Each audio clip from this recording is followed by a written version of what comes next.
আলহামদুলিল্লাহ শেষ পর্যন্ত রহমতের বৃষ্টি এলো আর বৃষ্টি দেখে মনটা তো আনন্দে আত্মহারা হয়ে গিয়েছে। হ্যালো এভরিওয়ান, আসসালামু আলাইকুম। বৃষ্টি হচ্ছে আর খিচুড়ি খাবো না তা কি হবে বলেন তো। আর এই বৃষ্টি দেখে প্রথমেই আমার হাজবেন্ডের ফোন এসেছে যে বৃষ্টি হচ্ছে, একটু খিচুড়ি রান্না করো। তো বারান্দায় কিছুক্ষণ দাঁড়িয়ে বৃষ্টিটাকে উপভোগ করলাম, একটু মনের মধ্যে অনেকটা শান্তি আসলো। ময়ূরের মতো আসলে পেখম মেলে নাচতে ইচ্ছে করতেছিল। তো যাই হোক, আমরা তো আর ময়ূর না, মানুষ। তো এখানে আমি বাচ্চাদের জন্য নাস্তা তৈরি করে নিচ্ছি। আজকে সন্ধ্যার থেকে ভিডিওটা আবারও শুরু করলাম। তো যাই হোক, এখানে বাচ্চাদের নাস্তা দিয়ে দিয়েছি, বাচ্চাদের পছন্দের পাস্তা। আর আমার ছোট ছেলে গরমের জন্য খেতে পারতেছিল না, তো মুখের ইটা কি করতেছিল, আমার বড় ছেলে দেখে হাসতেছিল। মাঝে মাঝে ওদের দেখলে না খুবই লাগে, হাসি পায় আর কি। তো সবাই সবার মতো নাস্তা খেয়ে নিয়েছে। এখন আমি আমার চা খাবো। আমি চা খাবো সকালে যে পরোটা বেঁচে ছিল সে পরোটা দিয়ে। আমার আসলে অন্য কিছুই খেতে ইচ্ছে করে না চা ছাড়া, সকাল সন্ধ্যা। তো চাটাই আমার কাছে সবচেয়ে বেশি ভালো লাগে, যত কিছুই থাকুক না কেন। তো এই যে পাকঘরে চলে আসলাম রান্নার প্রিপারেশন করতে। এখানে আমি ডালে চালে মিশিয়ে দিয়েছি, যেহেতু হাজব্যান্ডের রিকোয়েস্ট ছিল আর বৃষ্টি নেমেছে, এর থেকে তো বড় কথা কিছুই নেই।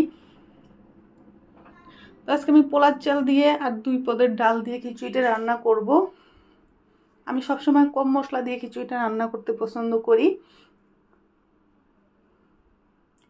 এদিকে আমার মশলাটা কষানো হয়ে গিয়েছে আর অনেক দিন পরে আজকে রিল্যাক্স ভাবে রান্না করতে পারতেছি পাকের ঘরে। মনে হচ্ছে অনেক দিন পরে এভাবে সুন্দরভাবে নিজের মনের মতো করে রান্না করলাম, না হলে তো এই কয়েকদিন পাকের ঘরে যাওয়াই যাচ্ছিল না।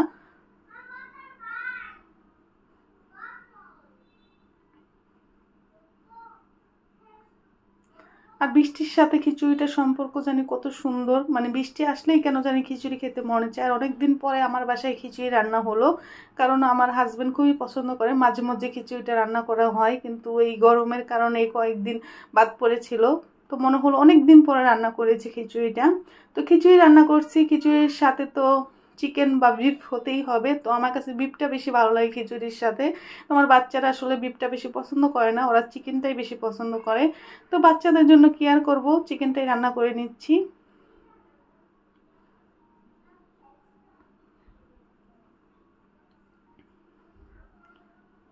মশলাটাকে ভালোভাবে কষিয়ে নিলাম।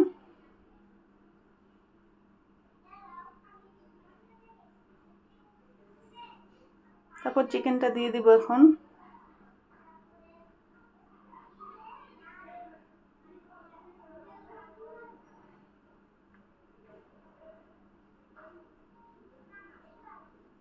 তো মশলাটাকে এখন ভালোভাবে কষিয়ে চিকেনের সাথে আমি করব।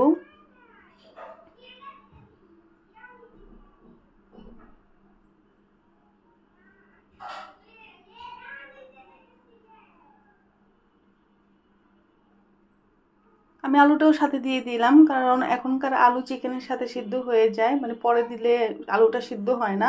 তার জন্য আলুটাকে ভালোভাবে চিকেনের সাথে কষিয়ে নেব। আর একটু খুঁটচুনটা ধুয়ে পানি দিয়ে দেব, কারণ আগে আমাদের নানু দাদু বলতো যেহেতু খুঁটি বা খুঁটচুন ভিজিয়ে ধুয়ে যদি পানি দেওয়া যায় তাহলে তরকারিটার স্বাদটা অনেক গুণে বেরিয়ে যায়।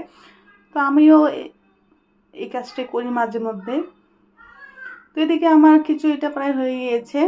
এখন আমি এটাকে ভালোভাবে নাড়াচাড়া করে এটার উপরে একটু ঘি ছড়িয়ে দিয়ে এটাকে দমে দিয়ে দিব। আমার খিচুড়ি রেডি।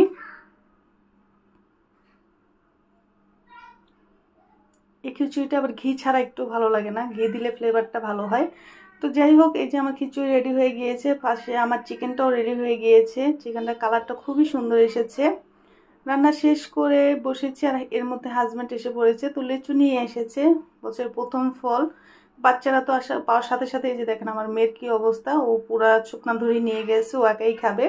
তো চাচ্ছে দেখে দেখেন কি করতেছে। তো ভিডিওটি দেখার জন্য ধন্যবাদ।